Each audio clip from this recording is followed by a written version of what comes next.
Yo'tal. Ko'k yo'tal. Kasallikning kelib chiqish sabablari. Shamollash va boshqa kasalliklar oqibatida nafas yo'llari yallig'lanadi. Bunday holatda harorat ko'tarilishi, kuchli yo'tal xuruj qilishi mumkin. O'ta og'ir kechadigan yuqumli kasallik natijasida hech to'xtamaydigan uzoq vaqtgacha cho'ziladigan qattiq yo'talni ko'k yo'tal deyiladi. Ko'pchilik odam faqat shamollaganida yo'taladi deb o'ylaydi. Vaholanki, yo'tal boshqa kasallik alomati ham bo'lishi mumkin. Kishi burun bilan emas, og'iz bilan nafas olganida burunda pay o'smalari, polipi bor bolalar ko'pincha og'zi bilan nafas oladi. Havo tarkibidagi chang nafas yo'lining ichki shilliq qavatiga yopishib, uni qichishtiradi. Natijada yo'tal tutadi. Xuddi shuningdek, yuqori nafas yo'llarini biron narsa qichitganda yoki allergiya natijasida yo bo'lmasa o'pkada balg'am yig'ilganida yo'tal paydo bo'ladi. Yurakning tug'ma kasalligida o'pkadagi kichik qon aylanish doirasida qon aylanishi qiyinlashishi natijasida ham yo'tal tutadi. Biror yoqimsiz hid nafas yo'lini qichitib, yo'talga sabab bo'lishi mumkin. Ko'p chekadigan kishilar yo'taladi.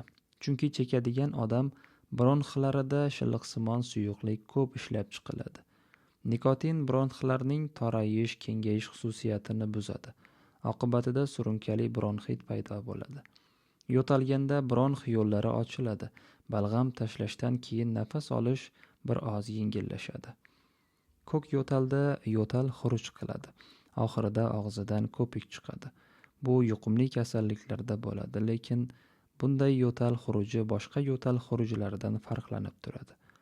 Shuning uchun har qanday yo'tal boshlanganida shifokorlarga murojaat qilib, yo'tal sabablarini aniqlash maqsadga muvofiqdir. Kasallikni davolashda tabiat ne'matlaridan foydalanish. Kishi shamollab qattiq yo'talsa, ertalablari toifa mayizini binafsha yog'ida qovurib yeyish lozim. Sholg'om. O'pka kasalliklarida ovoz yo'qolganida nafas yo'llaridagi xastaliklarni davolash uchun sholg'om iste'mol qilinsa ijobiy natija beradi. Sholg'om sharbatining shakar yoki asal bilan aralashmasi yo'tal qoldiruvchi vosita hisoblanadi. Buning uchun shakarli sholg'om sharbatidan kuniga 3-4 mahal bir osh qoshiqdan ichish lozim. Sholg'omdan tinchlantiradigan dori qilish uchun bir osh qoshiq maydalangan sholg'om ustiga 1 stakan qaynoq suv solib 1 daqiqa davomida qaynatiladi. Bunday qaynatma uyqu oldidan 1 stakan ichilsa, tinchlantiruvchi dori sifatida ta'sir ko'rsatadi. Sholg'omning yana bir ijobiy xislati bor. U burun bo'shlig'idagi hamma shilliqlarni chiqarib tashlaydi. Uning uchun yuqorida yozilgan qaynatmani burunga kuniga 2-3 mahal yuborish lozim. Behi. Agar odam shamollab, tomoq yirtar bo'lib yo'talsa, unda behini ichini o'yib, asal solib, yana dumba solib, bug'da pishirib yesa shifo topadi. Shivit. Urug'lardan tayyorlangan damlama qo'llaniladi. Bir choy qoshiqda urob urug'ini, ya'ni shivitni choynakka solinadi. Ustiga 1 stakan qaynoq suv quyilib, bir oz damlanadi.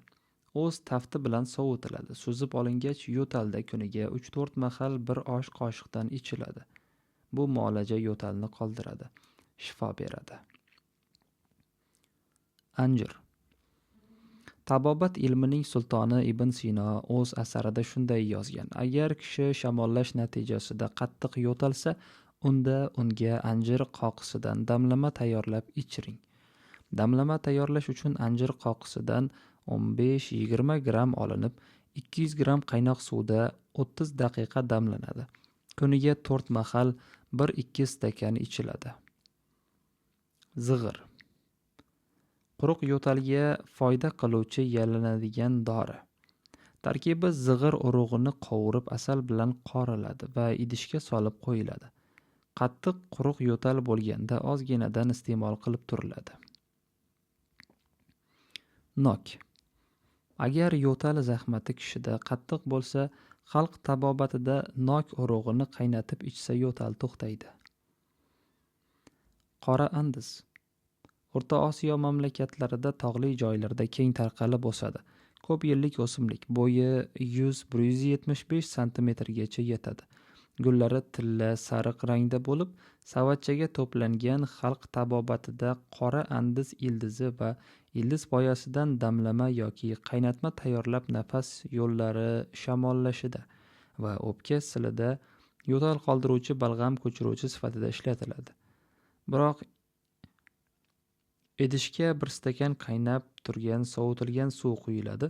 Ustiga bir choy qoshiq maydalangan ildiz va ildiz poya aralashmasidan solib 8 soat qo'yib qo'yiladi. So'ngra dokada suzib kuniga 4 mahal ovqatdan 20 daqiqa oldin bir osh qoshiqdan ichiladi. Piyoz. Xalq tabobatida piyozni asal va olma bilan aralashtirib iste'mol qilinsa, yo'talga davo qiladi. Yana boshqacha muolaja. Qattiq shamollash kasalliklarini davolashda piyozni kosaga maydalab to'g'rab eziladi va piyozli kosa ustiga engashib, boshga kattaroq ro'mol yopib hidlanadi. Yoki piyoz shirasidan burunga 1-2 tomchi tomiziladi. Piyoz o'simligi preparatlari kuchli bakteriotsid xossaga ega. Maydalangan piyoz boshdan o'pka yallig'lanishi ketadi, yo'tal yo'qoladi. Kishi yaxshi nafas oladigan bo'lib qoladi. Bu muolajani kuniga 2 mahal erta bilan nahorda va kechqurun yotish oldidan bajariladi.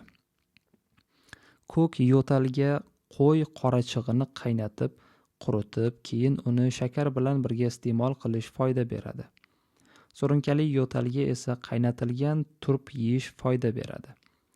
Yo'taldan qiynalgan odam bug'doyni qaynatib, qaynatmani sutga omuxta qilib, uni xuftondan keyin uxlashdan oldin ichish tavsiya etiladi. Yana boshqasi dumba yog'ini sutda qaynatib, sirka bilan iste'mol etish lozim. Kunjut. Oziq-ovqat sanoatida hamda turli kasalliklarni davolash uchun qo'llaniladi. U O'zbekistonning hamma viloyatlarida o'stiriladi. Kunjut urug'ini har kuni yeyilsa, tandan eski yo'tal quviladi. Yo'talning davosi. Yig'ma dori.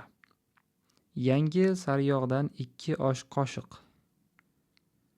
2 ta tuxum sarig'i, 1 choy qoshiqda un, 2 choy qoshig'ida asal olinib, hammasi yaxshilab aralashtiriladi. Har kuni 1 choy qoshiqdan bir necha marta ichiladi. Yana boshqa yig'ma dori, bodom moyi, qovun sharbati, uzum, anjir, chilonjiyda mevalarni me'yorida iste'mol qilib turish har vaqt yo'talni davosidir. Yo'talning davosiga yana boshqa usul. 10 dona piyoz va 1 dona chesnok bo'lagi olinib, maydalanadi. To'g'raladi. Uni yumshaguncha sutda qaynatiladi. Bir oz yalpiz shirasi va asal qo'shiladi. Kuni bo'yi har soat 1 osh qoshiqdan ichib turiladi. Yaxshi shifo qiladi. Ibn Sino saboqlarida shunday deyiladi. Pishirilgan qovoqni issig'i yo'tali bor odamga juda yaxshi foyda qiladi.